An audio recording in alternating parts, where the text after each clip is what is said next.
I'm very sorry that I can't be in Stockholm. In 1958, I wrote the following.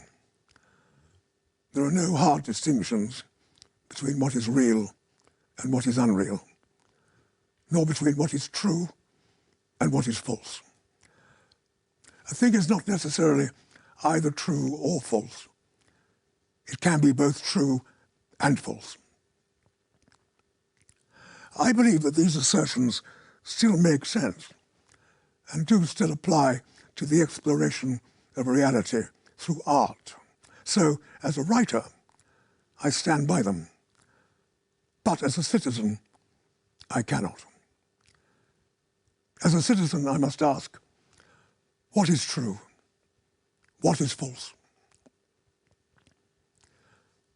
Truth in drama is forever elusive. You never quite find it, but the search for it is compulsive. The search is clearly what drives the endeavor. The search is your task. More often than not, you stumble upon the truth in the dark, colliding with it, or just glimpsing an image or a shape which seems to correspond to the truth, often without realizing that you've done so. But the real truth is that there never is any such thing as one truth to be found in dramatic art. There are many.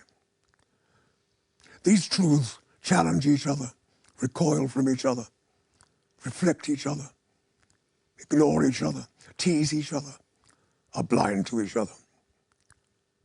Sometimes you feel you have the truth of a moment in your hand, then it slips through your fingers and is lost. I've often been asked how my plays come about.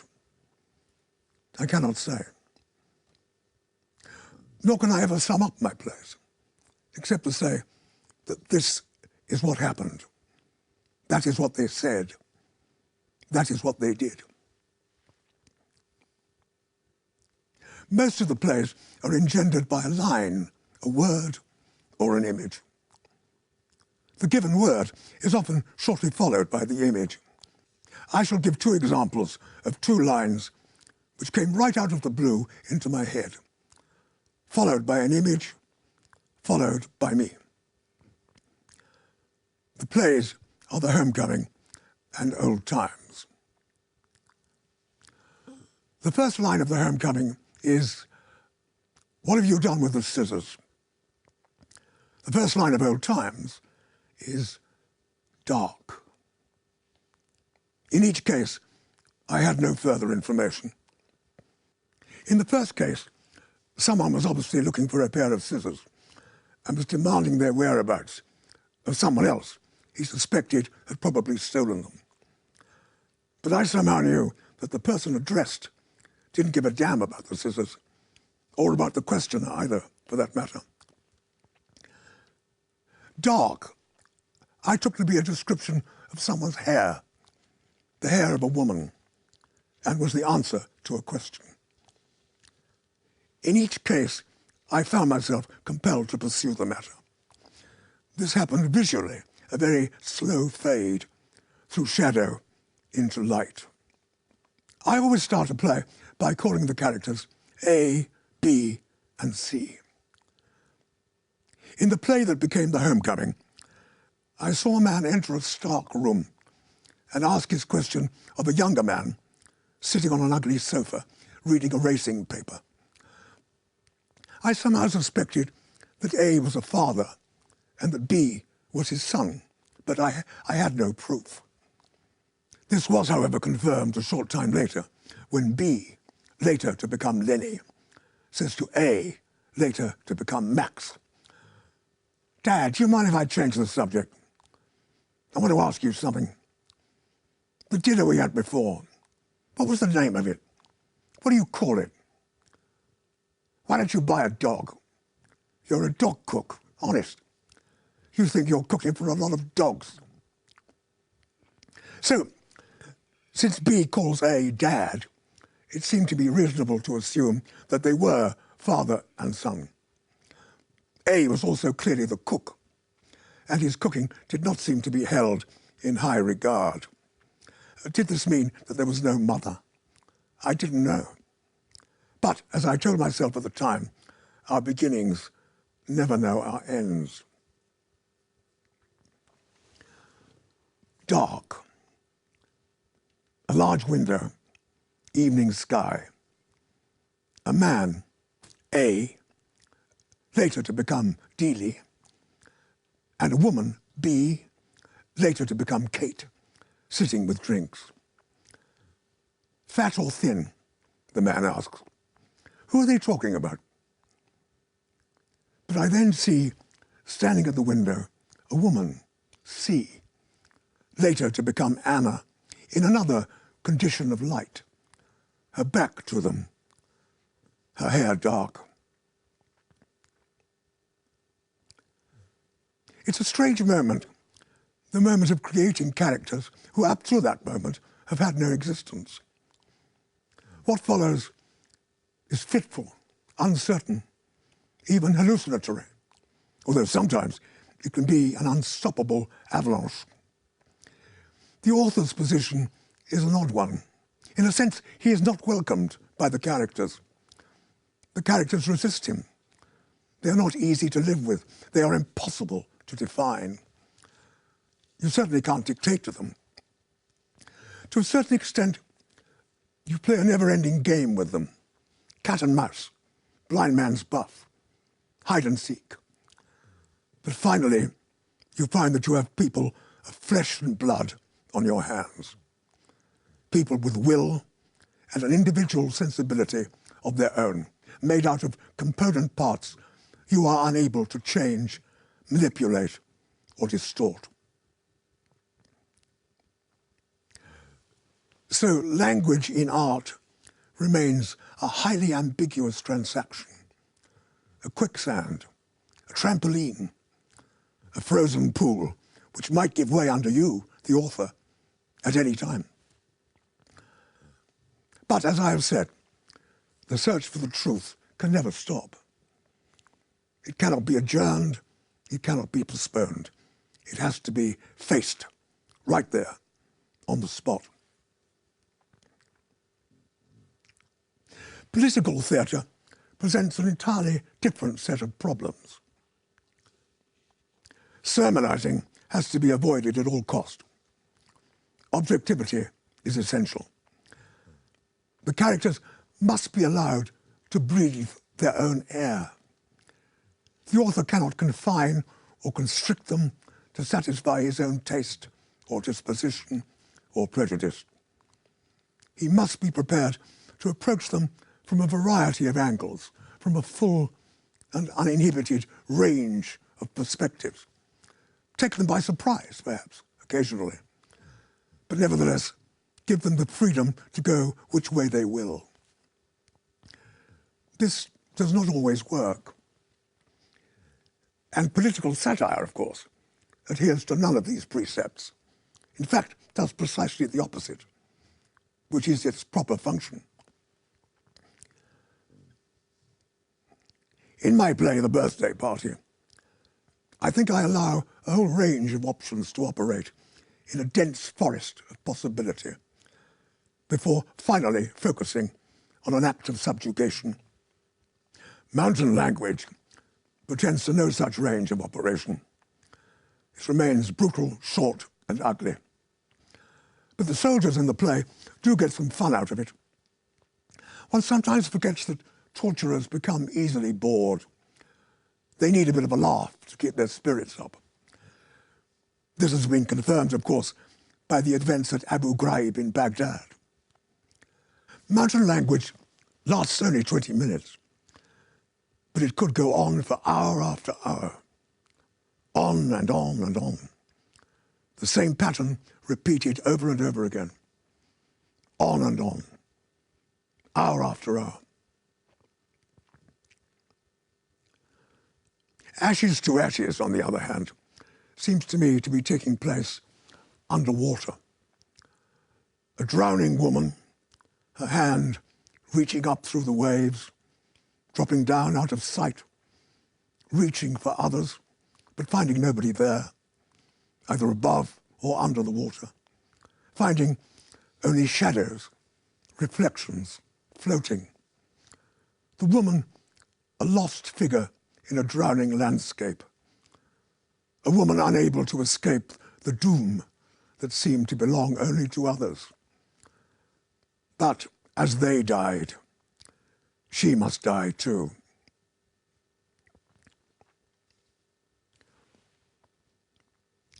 Political language, as used by politicians, does not venture into any of this territory, since the majority of politicians, on the evidence available to us, are interested not in truth, but in power, and in the maintenance of that power. To maintain that power, it is essential that people remain in ignorance, that they live in ignorance of the truth, even the truth of their own lives. What surrounds us, therefore, is a vast tapestry of lies upon which we feed.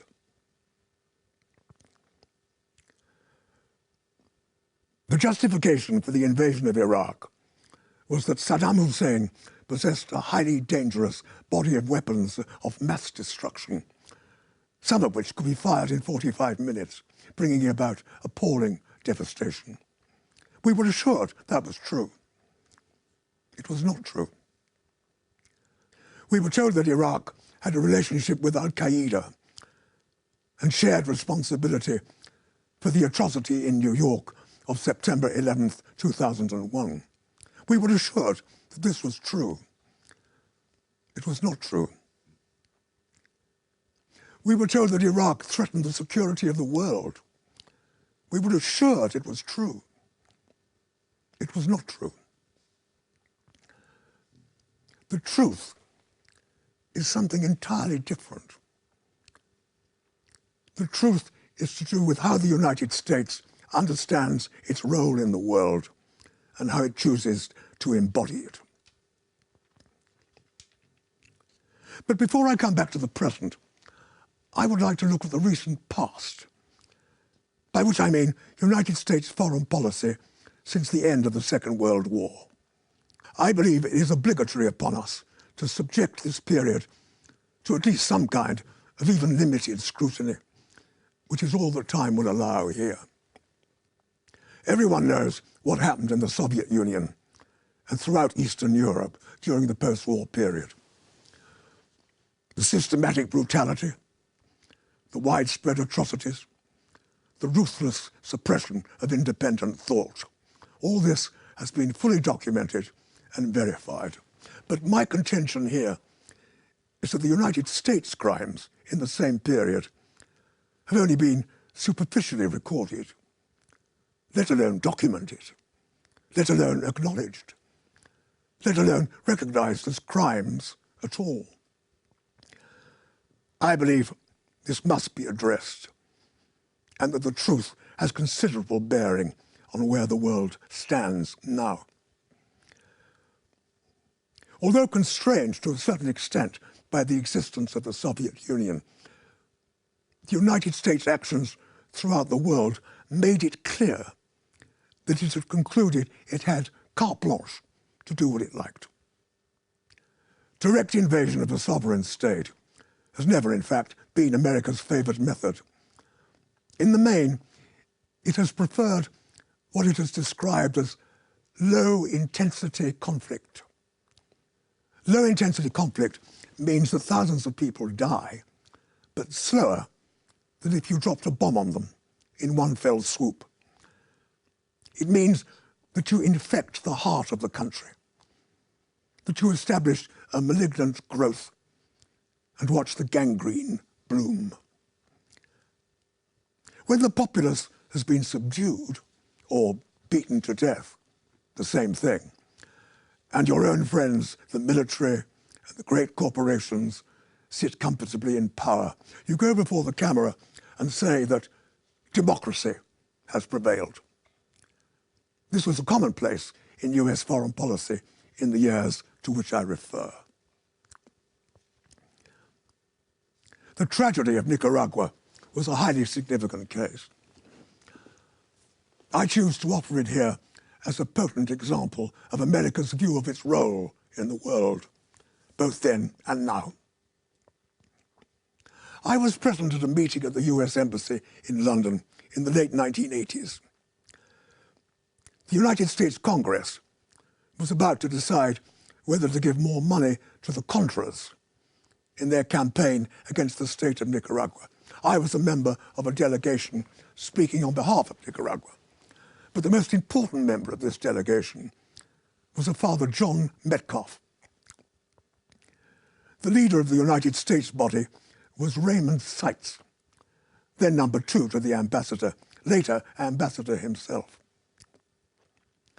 Father Metcalf said, "Sir, I am in charge of a parish in the north of Nicaragua. My parishioners built a school, a health center, a cultural center. We have lived in peace. A few months ago, a Contra force attacked the parish. They destroyed everything: the school, the health center, the cultural center. They raped nurses and teachers, slaughtered doctors in the most brutal manner. They behaved like savages. Please demand that the US government withdraw its support from this shocking terrorist activity." Raymond Seitz had a very good reputation as a rational, responsible, and highly sophisticated man. He was greatly respected in diplomatic circles. He listened, paused, and then spoke with some gravity. "Father," he said, "let me tell you something. In war, innocent people always suffer." There was a frozen silence. We stared at him. He did not flinch. Innocent people, indeed, always suffer. Finally, somebody said, "But in this case, innocent people were the victims of a gruesome atrocity subsidized by your government, one among many. If Congress allows the Contras more money, further atrocities of this kind will take place. Is this not the case? Is your government not, therefore, guilty of supporting acts of murder and destruction upon the citizens of a sovereign state?" Seitz was imperturbable. "I don't agree that the facts as presented support your assertions," he said. As we were leaving the embassy, a US aide told me that he enjoyed my plays. I did not reply. I should remind you that at the time President Reagan made the following statement: "The Contras are the moral equivalent of our founding fathers." The United States supported the brutal Somoza dictatorship in Nicaragua for over 40 years. The Nicaraguan people, led by the Sandinistas, overthrew this regime in 1979, a breathtaking popular revolution. The Sandinistas weren't perfect.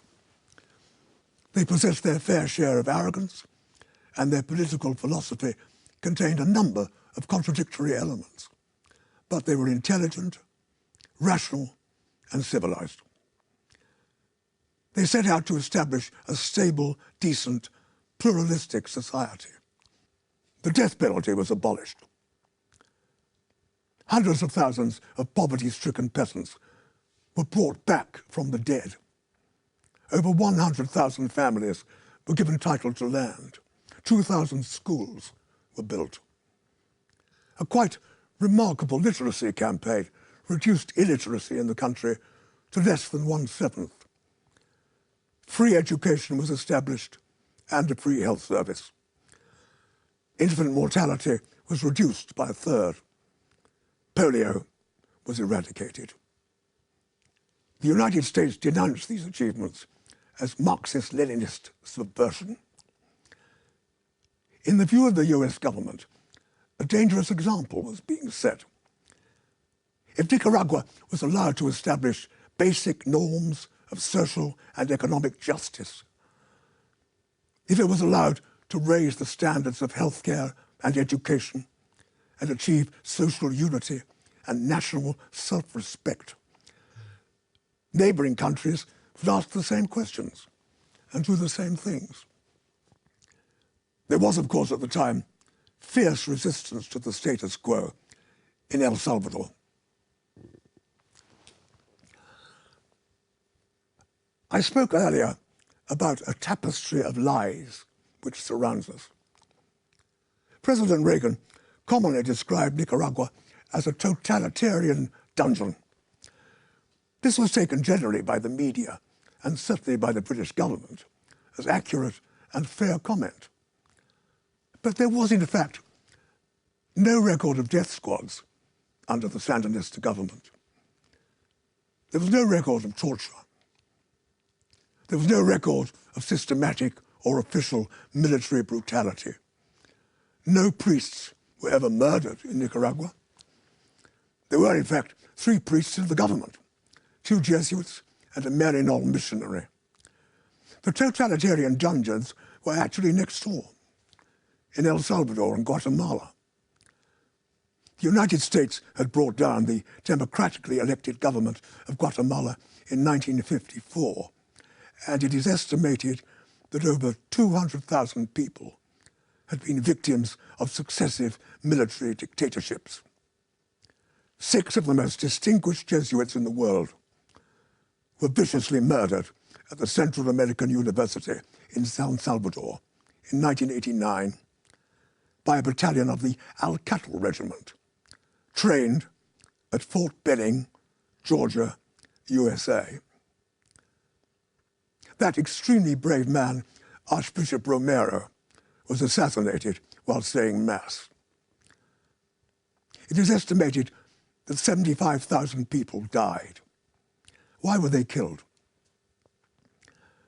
They were killed because they believed a better life was possible and should be achieved. That belief immediately qualified them as communists. They died because they dared to question the status quo, the endless plateau of poverty, disease, degradation, and oppression, which had been their birthright. The United States finally brought down the Sandinista government. It took some years and considerable resistance, but relentless economic persecution and 30,000 dead finally undermined the spirit of the Nicaraguan people.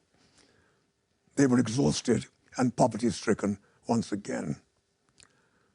The casinos moved back into the country. Free health and free education were over. Big business returned with a vengeance. Democracy had prevailed. But this policy was by no means restricted to Central America. It was conducted throughout the world. It was never-ending. And it is as if it never happened. The United States supported, and in many cases engendered, every right-wing military dictatorship in the world after the end of the Second World War. I refer to Indonesia, Greece, Uruguay, Brazil, Paraguay, Haiti, Turkey, the Philippines, Guatemala, El Salvador, and of course, Chile. The horror the United States inflicted upon Chile in 1973 can never be purged and can never be forgiven. Hundreds of thousands of deaths took place throughout these countries. Did they take place? And are they, in all cases, attributable to US foreign policy? The answer is yes. They did take place. And they are attributable to American foreign policy. But but you wouldn't know it. It never happened.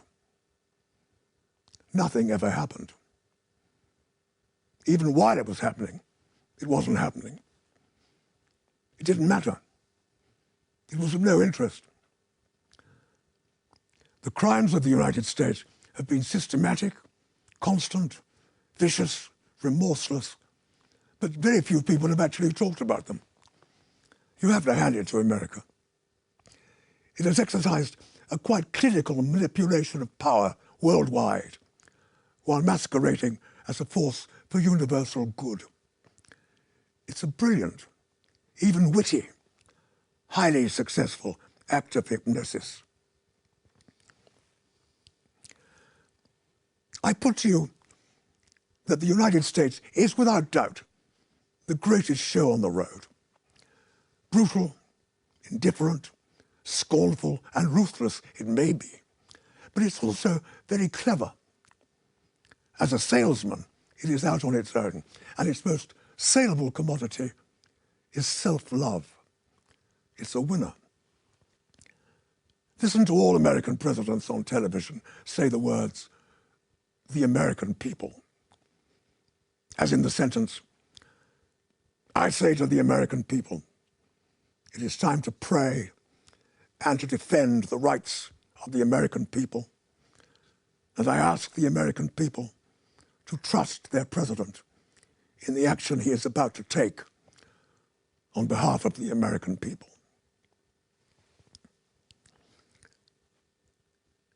It's a scintillating stratagem. Language is actually employed to keep thought at bay. The words American people provide a truly voluptuous cushion of reassurance. You don't need to think. Just lie back on the cushion. The cushion may be suffocating your intelligence and your critical faculties, but it's very comfortable.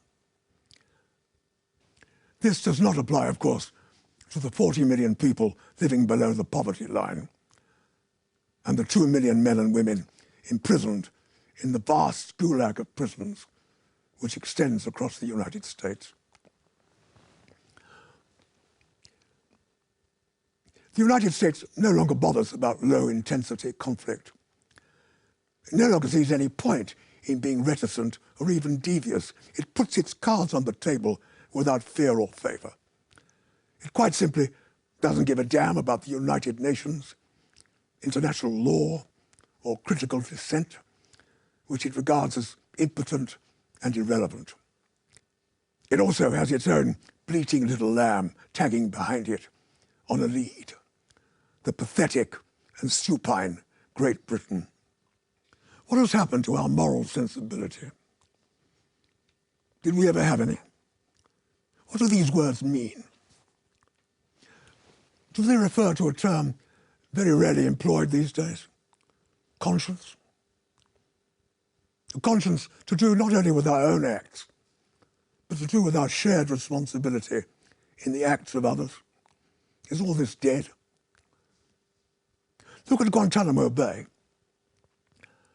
Hundreds of people detained without charge for over 3 years, with no legal representation or due process, technically detained forever.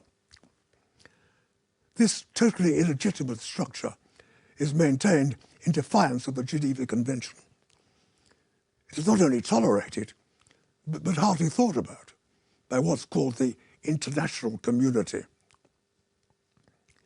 This criminal outrage is being committed by a country which declares itself to be the leader of the free world. Do we think about the inhabitants of Guantanamo Bay? What does the media say about them? They pop up occasionally, a small item on page 6. They have been consigned to a no-man's land, from which indeed they may never return. At present, many are on hunger strike, being force-fed, including British residents. No niceties in these force-feeding procedures. No sedative or anesthetic. Just a tube suck up your nose and into your throat. You vomit blood. This is torture. What has the British Foreign Secretary said about this? Nothing.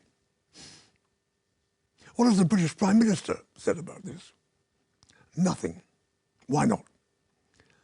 Because the United States has said to criticize our conduct in Guantanamo Bay constitutes an unfriendly act. You're either with us or against us. So Blair shuts up. The invasion of Iraq was a bandit act, an act of blatant state terrorism, demonstrating absolute contempt for the concept of international law. The invasion was an arbitrary military action inspired by a series of lies upon lies and gross manipulation of the media and therefore of the public.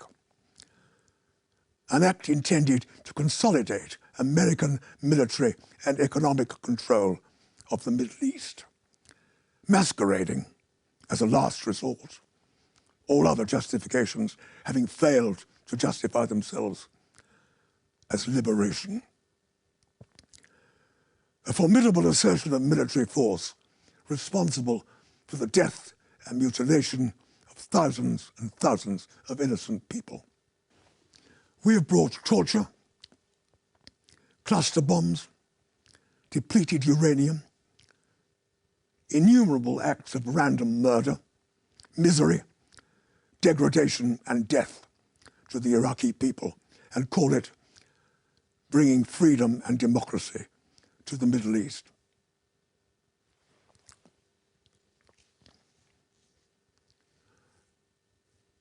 How many people do you have to kill before you qualify to be described as a mass murderer and a war criminal? 100,000. More than enough, I would have thought. Therefore, it is just that Bush and Blair be arraigned before the International Criminal Court of Justice. But Bush has been clever. He has not ratified the International Criminal Court of Justice. Therefore, if any American soldier, or for that matter politician, finds himself in the dock, Bush has warned that he will send in the Marines. But Tony Blair has ratified the court and is therefore available for prosecution. We can let the court have his address if they're interested. It is number 10, Downing Street, London. Death, in this context, is irrelevant. Both Bush and Blair placed death well away on the back burner. At least 100,000 Iraqis were killed by American bombs and missiles before the Iraq insurgency began. These people are of no moment. Their deaths don't exist. They are blank. They're not even recorded as being dead. "We don't do body counts," said the American general, Tommy Franks. Early in the invasion, there was a photograph published on the front page of British newspapers of Tony Blair kissing the cheek of a little Iraqi boy. "A grateful child," said the caption. A few days later, there was a story and photograph on an inside page of another 4-year-old boy with no arms. His family had been blown up by a missile. He was the only survivor. "When do I get my arms back?" he asked. This story was never referred to again. Well, Tony Blair wasn't holding him in his arms, nor the body of any other mutilated child, nor the body of any bloody corpse. Blood is dirty. It dirties your shirt and tie when you're making a sincere speech on television. The 2,000 American dead are an embarrassment. They are transported to their graves in the dark. Funerals are unobtrusive, out of harm's way. The mutilated rot in their beds, some for the rest of their lives. So the dead and the mutilated both rot in different kinds of graves.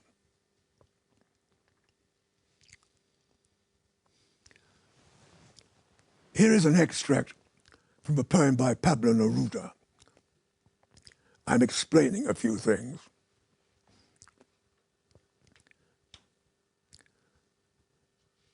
And one morning, all that was burning.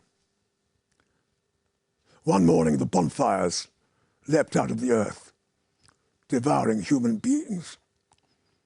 And from then on, fire, gunpowder from then on, and from then on, blood. Bandits with planes and moors, bandits with finger rings and duchesses, bandits with black friars spattering blessings came through the sky to kill children. And the blood of children ran through the streets without fuss, like children's blood. Jackals that the jackals would despise, stones that the dry thistle would bite on and spit out, vipers that the vipers would abominate. Face to face with you, I have seen the blood of Spain tower like a tide to drown you in one wave of pride and knives. Traitorous generals, see my dead house, look at broken Spain. From every house, burning metal flows instead of flowers. From every socket of Spain, Spain emerges, and from every dead child, a rifle with eyes. And from every crime, bullets are born, which will one day find the bullseye of your hearts. And you will ask, why doesn't his poetry speak of dreams and leaves and the great volcanoes of his native land? Come and see the blood in the streets. Come and see the blood in the streets. Come and see the blood in the streets.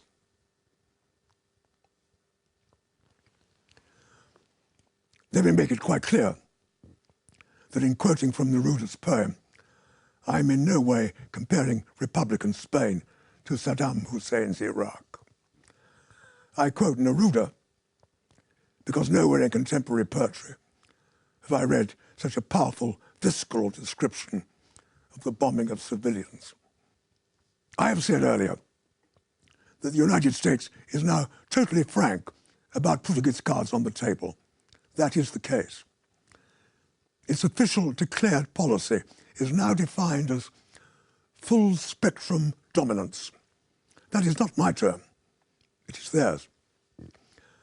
Full spectrum dominance means control of land, sea, air and space, and all attendant resources. The United States now occupies 702 military installations throughout the world in 132 countries, with the honourable exception of Sweden, of course. We don't quite know how they got there, but they are there all right. The United States possesses 8,000 active and operational nuclear warheads. 2,000 are on hair-trigger alert, ready to be launched with 15 minutes warning. It is developing new systems of nuclear force known as bunker busters. The British, ever cooperative, are intending to replace their own nuclear missile, Trident.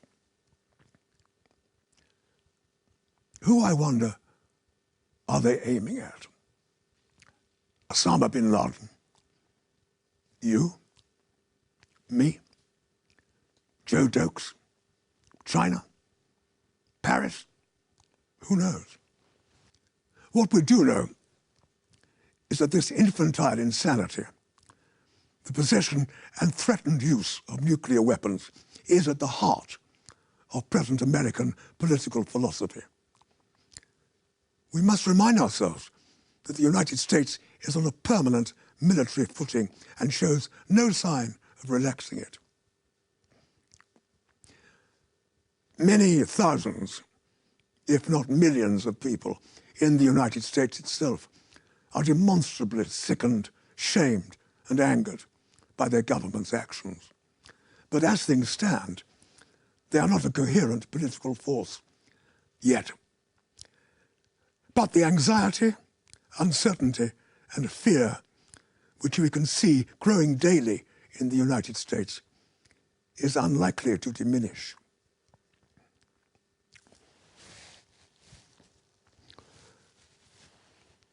I know that President Bush has many extremely competent speechwriters, but I would like to volunteer for the job myself. I propose the following short address, which he could make on television to the nation.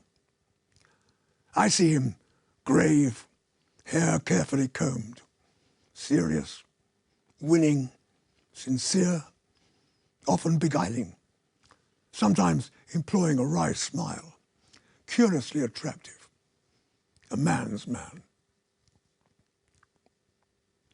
God is good. God is great. God is good. My God is good. Bin Laden's God is bad. His is a bad God. Saddam's God was bad, except he didn't have one. He was a barbarian. We are not barbarians. We don't chop people's heads off. We believe in freedom. So does God. I am not a barbarian. I am the democratically elected leader of a freedom-loving democracy. We are a compassionate society. We give compassionate electrocution and compassionate lethal injection. We are a great nation. I am not a dictator. He is. I am not a barbarian. He is. They all are. I possess moral authority. You see this fist? This is my moral authority, and don't you forget it. A writer's life is a highly vulnerable, almost naked activity. We don't have to weep about that. The writer makes his choice and is stuck with it. But it is true to say that you are open to all the winds, some of them icy indeed. You are out on your own, out on a limb.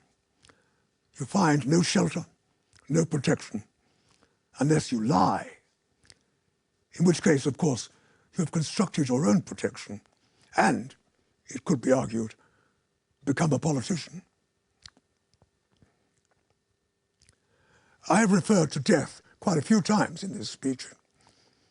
I shall now quote a poem of my own called Death.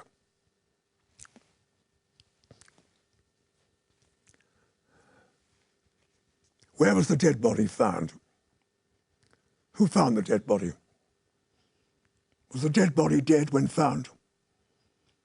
How was the dead body found? Who was the dead body? Who was the father or daughter or brother or uncle or sister or mother or son of the dead and abandoned body? Was the body dead when abandoned? Was the body abandoned? By whom had it been abandoned? Was the dead body naked or dressed for a journey? What made you declare the dead body dead? Did you declare the dead body dead? How well did you know the dead body? How did you know the dead body was dead? Did you wash the dead body?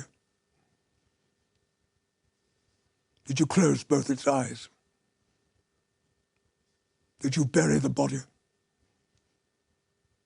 Did you leave it abandoned? Did you kiss the dead body?